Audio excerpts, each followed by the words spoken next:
Hello everyone and welcome. In today's program we have the following headlines. New Nintendo Switch model starting production, best September Switch games, more Zelda Skyward Sword HD listings, another Partner Direct Mini and Gamescom. We begin however with new Nintendo Switch model being leaked, which was definitely the most impactful story that pretty much also impacts everything Nintendo this year and probably in 2021. The leak, or if you prefer rumor, about a new Nintendo Switch model coming in early 2021, which surfaced after the Taipei-based Economic Daily News reported that suppliers are in the process of delivering new components for a new model of our favorite video game system. Bloomberg supplied in their report that it is an upgraded model of the Nintendo Switch, offering more computing power, potentially up to 4K upscale resolutions when docked thanks to Nvidia's DLSS 2.0 technology, and more importantly an improved display. Bloomberg also reported that, quote, the release of the upgraded Switch would be coupled with or followed by a slew of games from Nintendo itself or related outside studios that their sources have highlighted. Those games would address a wide range of players, from casual gamers seeking small doses of escapism to more devoted fans putting in marathon gaming sessions. The focus on next year's pipeline explains Nintendo's relatively quiet software release scheduled so far this year, which was also quoted by the same source that Bloomberg was referring to. In other words, we might be in for another big hardware coupled with software year. Something we have been arguing in favor of 2021 since Nintendo's president Shuntaro Furukawa declared early this year that Nintendo, which at the moment of this video is the most valuable company in Japan, would not reveal or release a new model of the Nintendo Switch throughout 2020. There's a surprising twist to this story, as on August 27th a new update surfaced, more precisely the discovery of an FCC filing registered on August 23rd by Nintendo. This one suggests that the Switch Pro may not go for an exterior design overhaul, but rather an internal.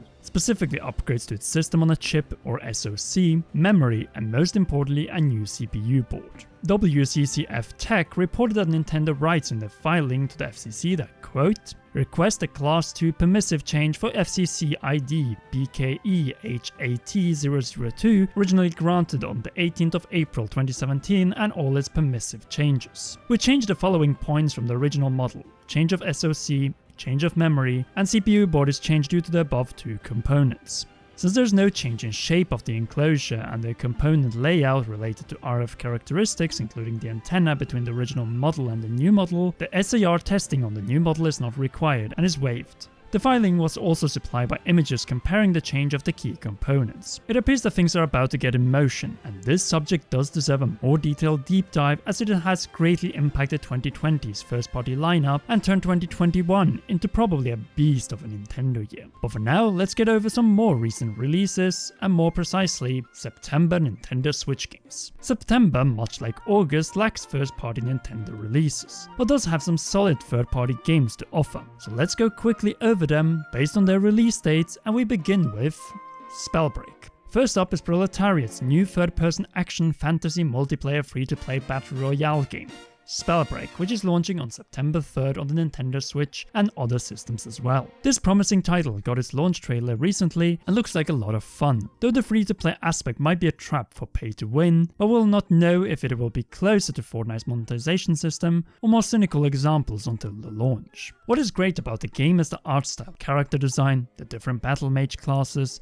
elemental play, hidden abilities, crossplay with PS4, Xbox and PC players, hidden lore, and future updates which will add new game modes. In other words, an expanding competitive experience which might be worth checking out on September 3rd. Though if the lineup of the sports games which started with Captain Tsubasa in August is more your thing, then the next game should pique your interest, as it is NBA 2K21. September 4th, the day after Spellbreak, NBA 2K21 is hitting the Nintendo Switch, and hopefully it will not be plagued by the same issues found in NBA 2K20. You know, the My Team gambling controversy, always connected online requirement making the game useless when played while traveling and without Wi-Fi.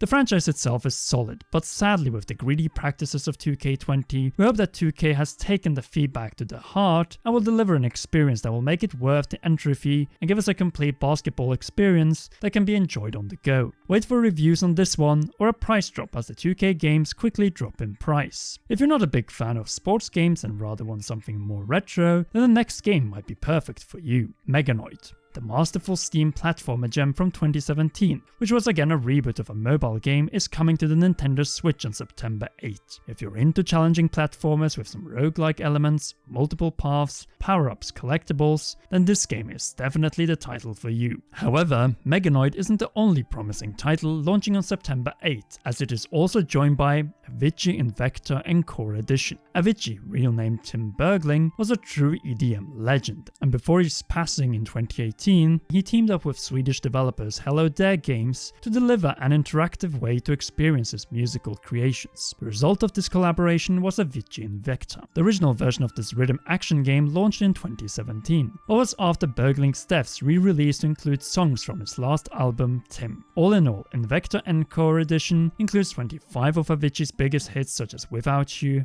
Wake Me Up, and Lay Me Down. Music we would have loved to include in this video, but which obviously are copyrighted. The game has received good reviews on other systems, so should be a safe pickup when it launches on the Nintendo Switch on September 8. It also stands in stark contrast to some of the later games this month, and then especially Fight Crab. What can we say about this game by Japanese indie developer Kalapa Games? I guess, as the known meme states, you mess with Crabbo, you get a stabbo. That is probably also what inspired this physics-driven 3D action game, which after spending some time on Steam, will finally come to the Nintendo Switch on September 15th. Fight other giant enemy crabs and become the champion crab. Seriously, the description of the game states enough. A game where you're a crab and you fight crab. Claw through 7 tutorial stages and a campaign mode with 34 stages spread out across 7 chapters. 23 types of playable crab, 48 different weapons, and 11 unique battle arenas. Unlock special skills like the Fable Kamehameha, the devastating Crab Copter, and more. Level up your crab, recruit new crabs, and purchase deadly new weapons. Build the ultimate crab warrior. I just can't. What an amazing concept for a video game. Crab for Smash. Crab for Smash, everyone. Let's cap off September with another game that might just be an even bigger meme than Fight Crab. WWE 2K Battlegrounds. The WWE 2K wrestling games have a horrible reputation of being hilariously bad on the Nintendo Switch, so be careful. Very careful when approaching Battlegrounds after it launches on September 18th. The game has this special, how do I put this, special style and notoriety in the Nintendo community after it was revealed for the Switch in the massively disliked July Nintendo Direct Mini Partner Showcase. Though it might have some merits as the art style might perform better on the Switch, and the 70 WWE stars and legends can be put to the test in a number of match types like Steel Cage, Royal Rumble, Fatal 4-Way and Battlegrounds Challenge, which all do hold some promise. My recommendation tied to WWE 2K Battlegrounds is to wait for reviews, and then consider if you're up to the challenge after September 18th. And on that note, let's go quickly over another alleged Zelda leak that surfaced recently. More Skyward Sword HD listings. Last time we went over the Skyward Sword HD listings on Amazon UK and Instant Gaming, where Instant Gaming even listed it for a 2021 release. Now these two listings have been joined by a third one, which really points to something being up for early 2021, more precisely very close to the 35th anniversary of The Legend of Zelda on February 21st, 2021, since a Dutch website listed the game for a Friday, February 19, 2021 release, just 2 days prior to the anniversary itself. And you know what? I think it is a perfect fit. Begin the big year with a proper presentation, and then the month after the launch of Skyward Sword HD, inaugurating Zelda's 35th anniversary, which hopefully will be crowned with the launch of the sequel to The Legend of Zelda Breath of the Wild for the holidays. A way more exciting time than what we are in right now, where we are stuck with more Nintendo Direct Mini Partner Showcases and Gamescom opening night lives. Nintendo hosted, to the displeasement of many, its second Nintendo Direct Mini Partner Showcase on August 26th. To its credit, it was better than the July one with more games, but at the same time a very heavy emphasis on rhythm and music-based titles. Luckily, it also featured the reveal of the sequel to the amazing Puyo Puyo Tetris. But overall, it was a letdown for everyone but Square Enix and especially Kingdom Hearts fans, who got plenty of joy from this Direct Mini Partner Showcase thanks to the Kingdom Hearts Melody of Memory release date announcement trailer. I know HMK was very excited by this trailer, though for us waiting for a proper Nintendo Direct, there was more Switch third-party quality to be found in the Gamescom opening night live, where we saw new trailers for Little Nightmares 2, LEGO Star Wars The Skywalker Saga, struggling, Warhammer Stormground, and more. Still, no Fall Guys on the Switch, so sad face. Now then, if you're watching this as a premiere, head over to Retro Messer's livestream, which is in the description and the end card. I'll be in the chatter, so head over right down in the end card. Anyway, that's all for now, so leave a like, as we give a great thanks to our patrons and in particular royal producer Charles Shash. And as mentioned, head over to Retro Messer's livestream if you're watching this shortly after the upload. We'll see you in the next one.